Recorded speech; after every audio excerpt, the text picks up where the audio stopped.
Double engine की सरकार हमारे बिहार में विधानसभा में भी इस सदन के माध्यम से माननीय तेजस्वी प्रसाद यादव जी को, जिन्होंने 17 महीने के अंदर हमेशा विशेष राज्य की बात करते रहते हैं।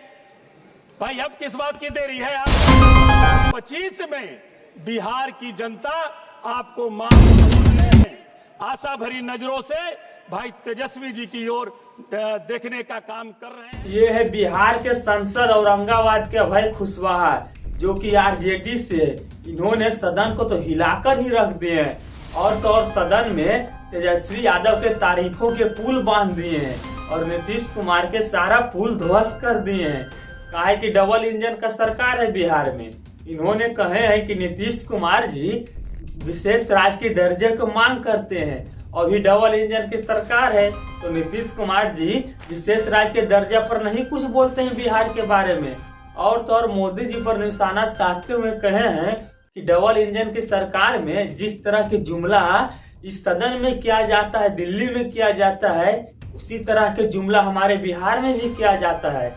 और तो और तेजस्वी यादव जी को कहे हैं कि जो 17 महीना में 2.5 लाख नियुक्ति पत्र बांटे हैं, उसे देखते हुए 25 में तेजस्वी यादव की सरकार बनने वाली है। इसी से नीतीश कुमार बहुत टेंशन में भैया। और क्या क्या चीज बोले हैं भाई कुशवाहा जी, थोड़ा वीडियो में आप लोग भी देख लीजिए। धन्यवाद सभापति महोदया, आपने हमें मणिपुर अनुपूरक अनुदानों के मांग की चर्चा पर भाग लेने का अवसर दिया।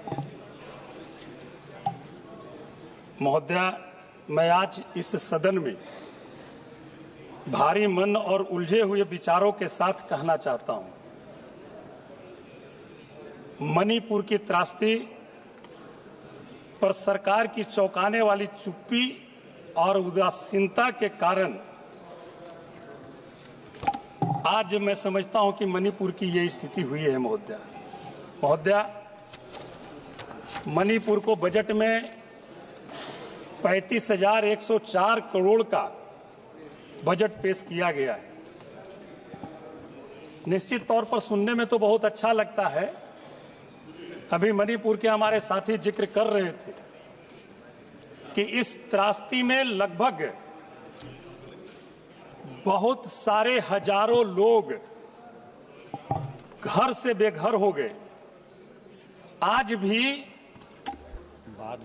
तकरीबन 351 राहत शिविरों में महोदया 58,357 लोग रह रहे हैं और जिसमें तकरीबन 22,000 बच्चे हैं 351 शिविरों में। महोदया, 70% हिस्सा कृषि पर निर्भर है मणिपुर का और धान का खेत जला दिया गया है और बाजार नष्ट हो चुके हैं। आप इसको कैसे विस्थापित करेंगे, इस पर कोई ठोस नीति इस बजट में नहीं दिख रही है हमें। बेघर हुए लोगों को,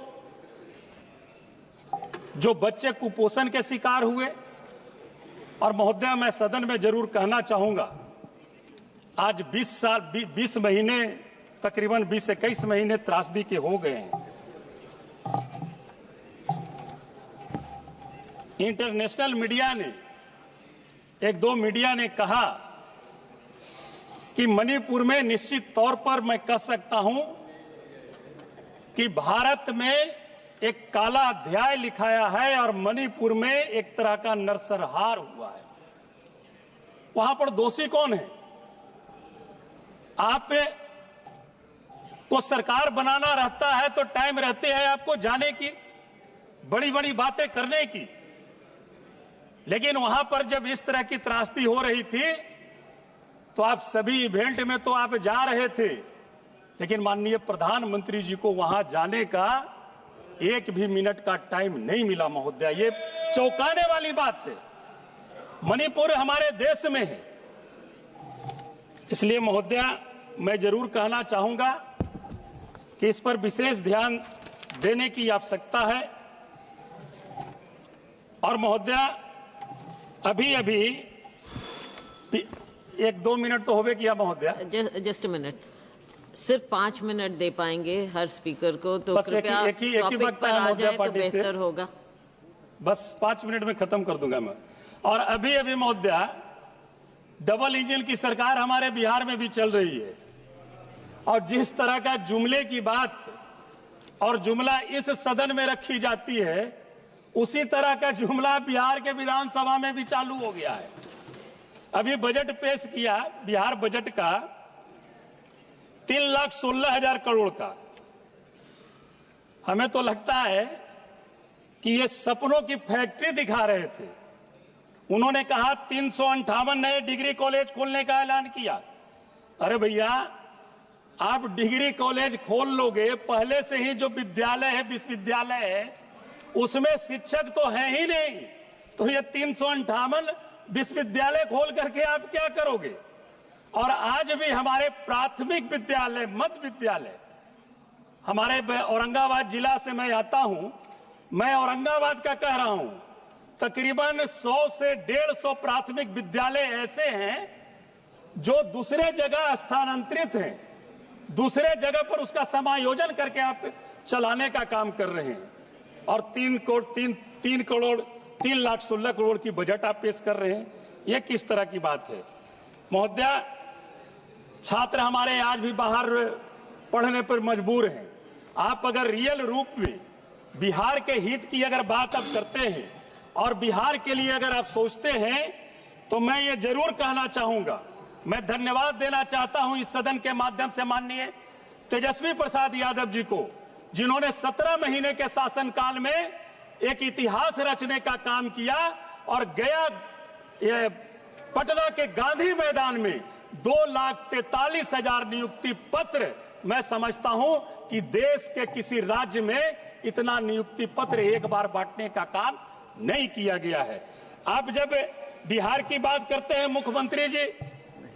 मुख्यमंत्री जी हमेशा विशेष राज्य की बात करते रहते हैं। भाई, अब किस बात की देरी है? आप तो अब सत्ता में हैं, आप विशेष राज्य की दर्जा लीजिए। अगर इस बार आप विशेष राज्य की दर्जा आप अगर लेने में कामयाब नहीं होइएगा, तो मैं इस सदन के माध्यम से जरूर बताना चाहूंगा कि 2025 में बिहार की जनता आपको माफ नहीं करेगी और एक बढ़िया सबक सिखाने का काम करेगी।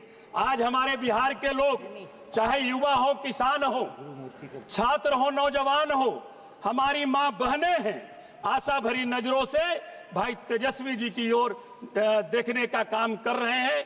और निश्चित तौर पर मैं कहूंगा कि आने वाले समय में अब जुमलों का बोलबाला खत्म होगा, और जो काम करेगा, जो मुद्दे की बात करेगा, वही बिहार पर और देश पर राज्य करेगा। मैं एक बात और कहना चाहता हूं महोदया, इसी सदन में एक प्रश्न के जवाब में माननीय एनएच के जो मंत्री जी हैं, उनसे मैंने कहा 139 जो एनएच पथ है उसको 4 लेन में करने का। इसी में उन्होंने जवाब दिया कि उसका डीपीआर बन रहा है, लेकिन किसी प्रकार का कोई डीपीआर का निर्माण एनएच 139 के निर्माण के लिए नहीं किया जा रहा है। तो इस तरह का सदन में, वो भी माननीय मंत्री जी के द्वारा सदन में बोला जाना, मैं समझता हूं कि बहुत ही दिक्कत वाली बात है, पार्लियामेंट्री है। आपने समय दिया, बहुत बहुत धन्यवाद।